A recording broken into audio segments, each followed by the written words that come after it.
నాంపల్లి కోర్టుకు phone tapping case నిందితులు వంశీకృష్ణ, సంతోష్, పరశురాం చేరుకున్నారు. హైకోర్టు నిన్న వీరికి బెయిల్ మంజూరు చేయడంతో చెంచల్గూడ జైలు నుంచి విడుదలయ్యారు.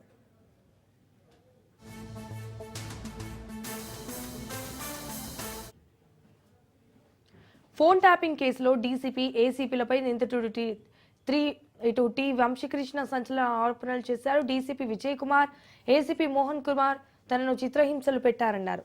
హరీష్ రావుతో పాటు ఈ కేసులో మరో నిందితుడిగా ఉన్న మచ్చ వేణుగోపాల్కు వ్యతిరేకంగా వాంగ్మూలం ఇవ్వాలని కూడా బెదిరించారని 14వ అదనపు జ్యుడిషియల్ మెజిస్ట్రేట్ కోర్టులో అఫిడవిట్ దాఖలు చేశారు.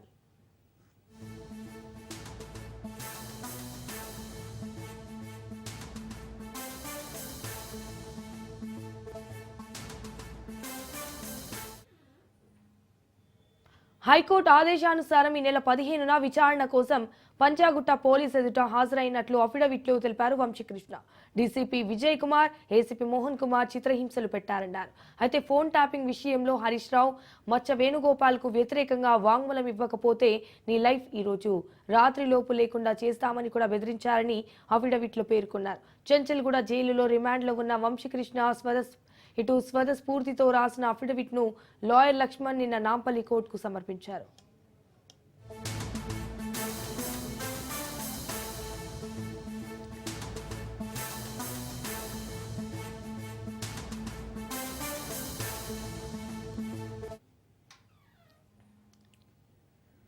రైట్గా ఇదే విషయానికి సంబంధించి మరిన్ని డీటెయిల్స్ నాంపల్లి కోర్టు నుంచి మరిన్ని డీటెయిల్స్ మా ప్రతినిధి రత్నకుమార్ లైవ్ లో అందిస్తారు.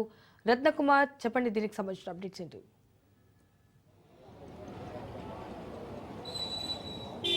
పంజాగుట్ట ఫోన్ ట్యాపింగ్ కేసులో అరెస్ట్ అయ్యి రిమాండ్కు తరలించబడినటువంటి ముగ్గురు ఇప్పుడు రిలీజ్ అయ్యి బయటకు రావడం జరిగింది. చెంచల్గూడ జైలు నుంచి నాంపల్లి కోర్టు ఎప్పుడైతే బెయిల్ ఇవ్వడం జరిగిందో ఇవాళ ఉదయమే వాళ్ళు రిలీజ్ అయ్యారు. ప్రస్తుతం మనతో ఈ కేసులో ప్రధానంగా ఉన్నటువంటి ముగ్గురు వ్యక్తులు వంశీకృష్ణ, సంతోష్, పరశురాం ప్రస్తుతం రాజ్ న్యూస్తో మాట్లాడేందుకు ఎక్స్క్లూజివ్గా మనతో సిద్ధంగా ఉన్నారు. వాళ్ళని అడిగి అసలు ఏ రకంగా హరీష్ రావు, మాజీ మంత్రి హరీష్ రావు పేరు చెప్పాలని వేధించారు పోలీసులు అనే డీటెయిల్స్ తెలుసుకుందాం. అసలు అఫిడవిట్లో ఏ అంశాలను మెన్షన్ చేశారో ఒకసారి వాళ్ళ మాటలను తెలుసుకునే ప్రయత్నం చేద్దాం. ప్రస్తుతం మనతో ముగ్గురు ఉన్నారు. ముందుగా వంశీకృష్ణతో ఒకసారి మాట్లాడించేటువంటి ప్రయత్నం చేద్దాం. సార్ చెప్పండి, ముందుగా అసలు మిమ్మల్ని ఈ కేసులో ఏ రకంగా ఇరికించారు? హరీష్ రావు, మాజీ మంత్రి హరీష్ రావు పేరు చెప్పాలని ఏ రకంగా ఇబ్బంది పెట్టారు? అసలు ఏం జరిగింది? సరే, నా పేరు వంశీకృష్ణ. నేను ఫోన్ ట్యాపింగ్ విషయంలో నన్ను లాస్ట్ జనవరి 29 నుంచి ఇప్పటికీ ఒక 4-5 సార్లు పంజాగుట్ట పోలీస్ స్టేషన్కి పిలవడం జరిగింది. వాళ్ళు పిలిచిన ప్రతిసారి నేను అటెండ్ అయ్యాను. వాళ్ళు ఎప్పుడైతే నన్ను రమ్మని పిలిచారో నేను ప్రతిసారి అటెండ్ అయ్యాను, వాళ్ళకి సపోర్ట్ చేశాను, కోఆపరేట్ చేశాను.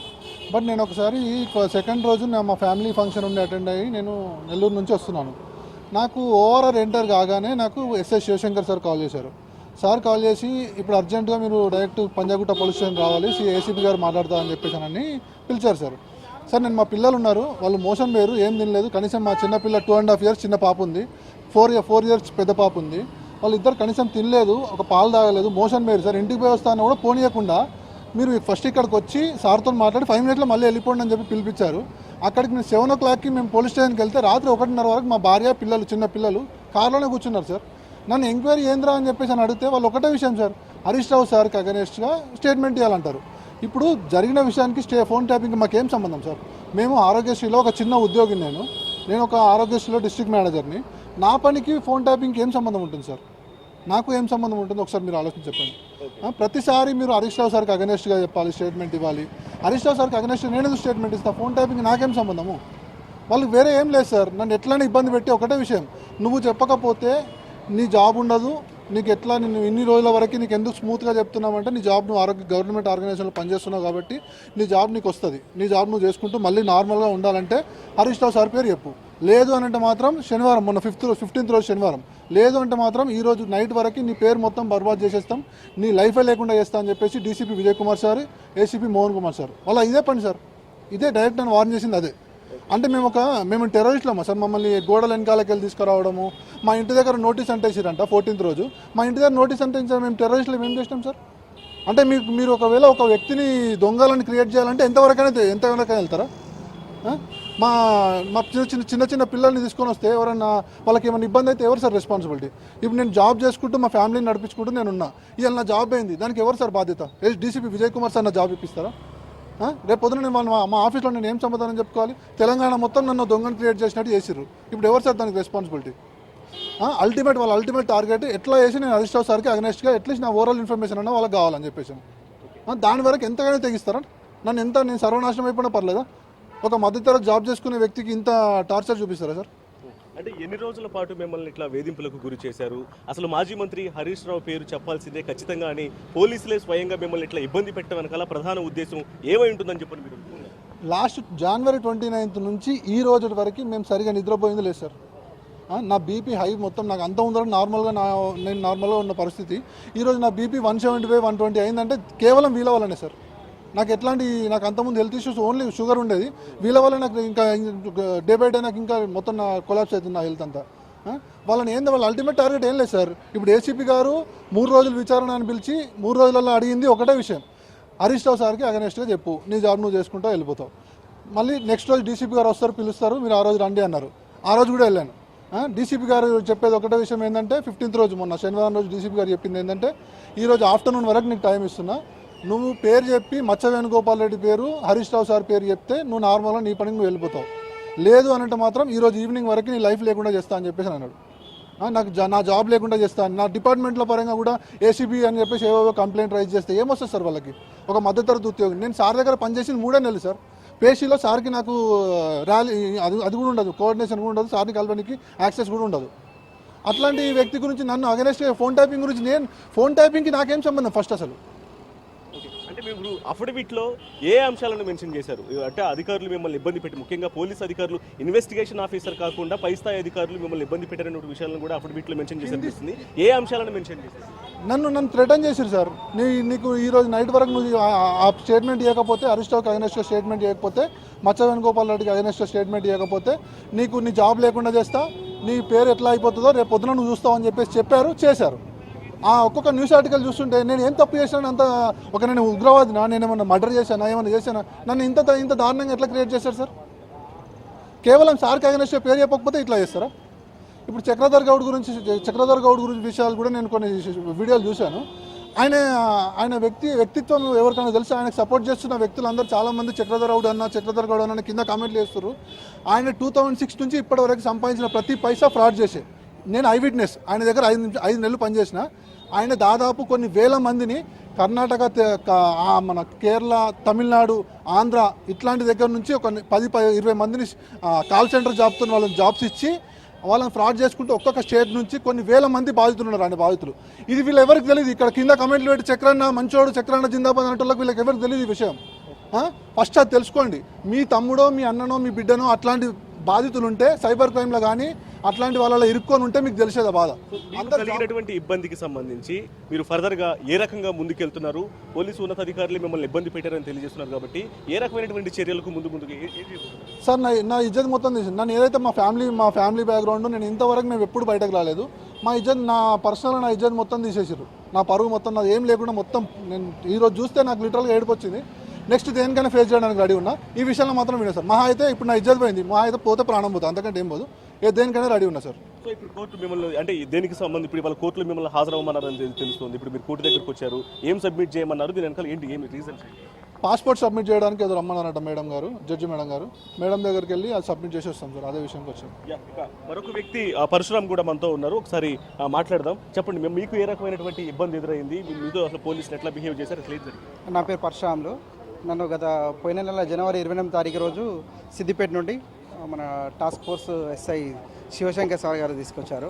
ఆ రోజు 7కి తీసుకొచ్చిన తర్వాత నైట్ 10 వరకు కూడా ఆ రోజు ఎవరిని కలవకుండా పైన ఉంచారు నన్ను. దాని తెల్లారి ఏసీపీ గారు పిలిచి ఇట్లా పలానా చక్రధర్ గారికి ఏం మెసేజ్ చేశారు మీరు, ఏం చేశారు, దానికి ఎవరు చెప్పించారు మీకు, హరీష్ రావు చేయమన్నాడా, ఎవరైనా చేయమన్నారా అని చెప్పి మమ్మల్ని క్వశ్చన్ చేశారు. దానికి నాకు ఏం సంబంధం లేదని మెసేజ్ చేసింది వాస్తవమే. ఓ నెంబర్తో మెసేజ్ చేసాము. ఆయన ఫ్రాడ్ వ్యక్తి, ఆయన చేద్దామని చెప్పి చేసినాం ఫ్రాడ్. మెసేజ్ చేసిన తర్వాత తీసుకొచ్చి దాని తర్వాత నైట్ 9:30కి వదిలిపెట్టారు. మళ్ళీ ఫిబ్రవరి 2 తారీఖు రోజు సండే మార్నింగ్ రోజు తీసుకొచ్చి 2 తారీఖు రోజు అక్కడనే ఉంచుకున్నారు. మేము ఒక టెర్రరిస్ట్ లాగా పైన మా ఫ్యామిలీ వచ్చిన వాళ్ళు ఎవరిని కలవనీయకుండా పైన డిఏ ఆఫీస్లో కూర్చోబెట్టి ఎవరు వచ్చినా కానీ మా ఫ్యామిలీ అడ్మిన్ ఆఫీసర్ వాళ్ళని అడుగుతుంటే లేరు ఇక్కడ మీ వాళ్ళని అక్కడ పంపించినాం మేము లేరు అని చెప్పేశారు. మళ్ళీ 3rd రోజు కిందికి తీసుకొచ్చి ఏసీపీ ఆఫీసులో ఇంట్రాగేషన్ చేసిన తర్వాత క్వశ్చన్స్ అడిగారు. క్వశ్చన్స్ అడిగిన తర్వాత మీకు హరీష్ రావు తెలుసా, మల్లికార్జున్ తెలుసా, బర్ల మల్లికార్జున్ తెలుసా, ఇంకా హరీష్ రావుతో ఇంకెవరైనా హరీష్ రావుతో ఎవరు మంచిగా ఉంటారు, ఎవరు పేరు ఉంటారు సిద్దిపేటలో అని చెప్పి అడగడం జరిగింది. దాని తర్వాత 3rd రోజు కూడా నైట్ 10:30కి మాకు నోటీస్ మీద సంతకం పెట్టించుకొని పంపించారు, ఇంటికి పంపించారు. అదే రోజు సంతకం 2 తారీఖు రోజు కూడా పంపించినట్టు సంతకం తీసుకున్నారు. BN 187 దానిపైన 2 తారీఖు రోజు పంపించినట్టు సంతకం తీసుకున్నారు. 3 తారీఖు రోజు సంతకం తీసుకున్నారు పంపించినట్టు. 3 తారీఖు రోజు పంపించారు. మళ్ళీ తెల్లారి 1 వీక్ తర్వాత 14th రోజు 7 o'clock తీసుకొచ్చారు. మళ్ళీ 14th రోజు నైట్ 10:30 నుంచి మార్నింగ్ 5 o'clock వరకు గంటకు పిలుచుకుంటూ మీకు ఎట్లా చేసావు మెసేజ్, ఈ ఫోన్ ఎవరిది, ఈ ఫోన్ ఎట్లా ఫ్యాక్టరీ రీసెట్ చేశారు, ఎవరు చేయమన్నారు మిమ్మల్ని అని చెప్పాడు. ఆ ఫోన్కి అసలు హరీష్ రావు సార్కి నాకు సంబంధమే లేదు. నేను ఒక సామాన్య డైలీ డ్రైవర్గా చేసుకుంటూ బతికేవాని. నేను హరీష్ రావు సార్కి నాకు సంబంధమే లేదు. ఈ దాంట్లో ఫోన్ ట్యాపింగ్ ఇది ఎవరు చేయమన్నారు మీకు అంటే, మేము ఫోన్ ట్యాపింగ్ చేసే వ్యక్తుల్లాగా కనబడుతున్నామా, నాకు ఫోన్ ట్యాపింగ్ గురించి తెలుసా, నాకు ఫోన్ సరిగానే వాడడం రాదు. దాని గురించి తెల్లారి మార్నింగ్ దాకా అట్నే కూర్చుండబెట్టారు. మళ్ళీ మార్నింగ్ తెల్లారి 15th రోజు మార్నింగ్ అదే శివశంకర్ సార్ అయినా యూనిఫామ్లో వచ్చి సిద్దిపేటకి తీసుకెళ్లారు. సిద్దిపేటకి తీసుకెళ్ళి నేను ఫోన్ ఆల్రెడీ ఏసీపీ ఆఫీసులో సబ్మిట్ చేశాను. ఆ ఫోన్ తీసుకుపోయి ఇంట్లో పెట్టి ఫోన్ పంచనామా చేసుకున్నారు. ఇంటికి వెళ్ళి సార్ ఇట్లా ఇంటికి వెళ్తే నేను రెంట్ హౌస్ ఉన్నది, మరి ప్రతిసారి మీరు కాల్ చేసినప్పుడు నేను వస్తాను సార్ అంటే లేదు అని చెప్పి జీప్ తీసుకొని రావడం. నేను ఒక వేరే పెద్ద క్రైమ్ చేసినట్టు దానికి జీప్ తీసుకొని రావడం, తీసుకుపోవడము. సార్ నాది రెంట్ హౌస్ సార్, సిద్దిపేటలో ఉంటాను నేను, రెంట్ హౌస్ సార్, ఫ్యామిలీ వాళ్ళు ఇబ్బంది అయితే రెంటర్స్ని ఖాళీ ఇవ్వమంటారు సార్ ఓనర్ అన్నా కూడా లేదని చెప్పి వాళ్ళే వచ్చి తీసుకుపోయారు. వాళ్ళు తీసుకుపోయి 15th రోజు తీసుకొని వచ్చారు. పంచనామా చేసిన తర్వాత నైట్ జైలుకి కోర్టు దగ్గర జడ్జి దగ్గర ప్రవేశించి రిమాండ్కి పంపించారు అంతే. ఇప్పుడు మీరు బెయిల్ మీద రిలీజ్ అవుతుంది, 1 డేలోనే బయటకు వచ్చేసారు మీరు. ఇప్పుడు మీకు జరిగినటువంటి ఇబ్బందికి సంబంధించి, ఎందుకంటే గతంలో అనేక సార్లు హరీష్ రావు పేరు, మాజీ మంత్రి హరీష్ రావు పేరు చెప్పాల్సిందే ఇబ్బందులు పెట్టారు.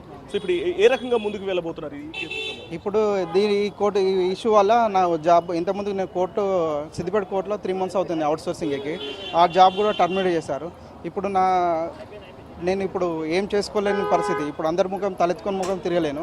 ఇప్పుడు ఎక్కడ వెళ్ళినా ఇబ్బంది. నా డ్యూటీ పరంగా కానీ నాకు పొట్టగొట్టారు, నా 2 పిల్లల పొట్టగొట్టారు. దీనికోసం నేను హ్యూమన్ రైట్స్ కానీ వెళ్తా, ఎక్కడికైనా వెళ్ళడానికి సిద్ధంగా ఉన్నాను. ఓకే, మరొక వ్యక్తి సంతోష్ ఉన్నారు మనతో, ఒకసారి అతనితో కూడా మాట్లాడదాం. చెప్పండి, మీకు మిమ్మల్ని ఏ రకంగా ఇబ్బంది పెట్టారు, అసలు ఈ కేసులో మీ ఇన్వాల్వ్మెంట్ ఏంటి, ఏం చెప్తారు? మాకేం లేదు. ఇప్పుడు నేను ఒక మధ్యతరగతి అంటే కుటుంబం నుంచి వచ్చాను. నాకు రాత్రి రోజు అంటే 28th రోజు నైట్ వచ్చి షాప్కి వచ్చారు. షాప్కి డైరెక్ట్ వచ్చారు. 7:30కి వచ్చి షాప్ క్లోజ్ చేయకుండా డైరెక్ట్ మీరే ఇచ్చిన సిమ్ అని చెప్పి తీసుకెళ్లారు. డైరెక్ట్ షాప్ క్లోజ్ చేయలేదు, నడి రోడ్డు మీద బండి ఉన్నది అలా ఉన్నది షాప్. తర్వాత కూడా వెళ్ళాం, సార్ కూడా చెప్పినప్పుడు డైరెక్ట్ వచ్చేసాము. వచ్చిన తర్వాత తెల్లారి నేను ఇంటిమేషన్ ఉంటే మాకు చెప్పండి సార్, మేము వస్తామని చెప్పినాము.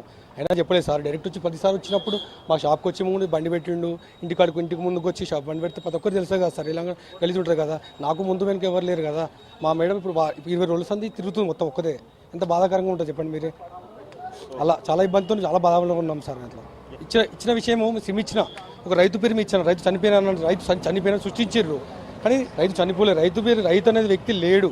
మా గలీలో కూడా వ్యక్తికి ఇచ్చినాము, ఆయన కూడా స్టేషన్ తీసుకొచ్చి మాట్లాడి ఒక రోజు ఉన్నాడు, మొత్తం ఉంచుకున్నాడు, మాట్లాడి తెల్లారి పంపించారు. రైతు లేని కొత్తగా సృష్టించారు. 12-13 కేసులు రాసించారు. అలా చాలా ఇబ్బందిగా బాధపడుతున్నాం సార్. సో అది ఖచ్చితంగా తమని చాలా ఇబ్బంది పెట్టారు. ఖచ్చితంగా ఈ కేసులో తమని అనవసరంగా తాము చేయనటువంటి తప్పులకు కూడా ఇన్వాల్వ్ చేసి మాజీ మంత్రి హరీష్ రావు పేరు ఖచ్చితంగా చెప్పాలి అంటూ కూడా అనేక సార్లు ఏసీపీ, డీసీపీ లాంటి పై స్థాయి అధికారులందరూ కూడా తమను వేధింపులకు గురి చేశారు. ఖచ్చితంగా ఇప్పుడు అఫిడవిట్లో కూడా ఇదే అంశాలను కూడా మెన్షన్ చేస్తూ లీగల్గా ముందుకు వెళ్లేందుకు కూడా తాము ప్రయత్నాలు చేస్తున్నామనంటూ కూడా ఇవి జైలు నుంచి రిలీజ్ అయినటువంటి ముగ్గురు తెలియజేస్తున్నారు. Right Ratnakumar, thank you for the live updates.